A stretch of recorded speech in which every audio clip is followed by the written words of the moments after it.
السلام علیکم، DNN news کے ساتھ میں ہوں نادرہ عامر۔ اب رخ کرتے ہیں خبروں کی طرف۔ خبر شامل کرتے ہیں خوشاب سے۔ یونانی ساحل سمندر میں کشتی ڈوبنے کے واقعے میں جاں بحق ہونے والے پاکستانی شہریوں کے لیے DC آفس خوشاب میں ڈپٹی کمشنر ذیشان شبیر رانا کی زیر صدارت دعائیہ تقریب کا انعقاد۔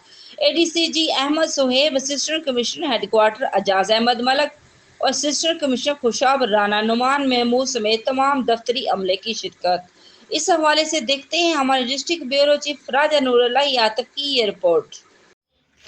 حکومت پنجاب کی ہدایت پر یونانی ساحل سمندر میں ایک کشتی ڈوبنے کے واقعے پر مرنے والے پاکستانی شہریوں کے لیے DC آفس کمپلیکس میں دعائیہ تقریب کا انعقاد کیا گیا۔ تقریب کی صدارت ڈپٹی کمشنر خوشاب ذیشان شبیر رانا نے کی، جس میں ADCG Ahmed Suhaib, assistant commissioner head quarter Ijaz Ahmed Malik, assistant commissioner Khushab Rana Noman Mahmood, superintendent Syed Mehr Ali شاہ، PA2 DC کیسر خان اور PA2 ADCG فیصل اقبال سمیت DC آفس کی تمام برانچز کے سٹاف نے شرکت کی۔ تقریب میں سمندر میں کشتی ڈوبنے کے واقعے میں جاں بحق ہونے والے پاکستانی باشندوں کے لیے دعائے مغفرت اور لاپتہ ہونے والوں کے لیے بازیابی کی دعا کی گئی۔ اس موقع پر لواحقین اور پسماندگان کے لیے صبر جمیل کی دعا بھی مانگی گئی۔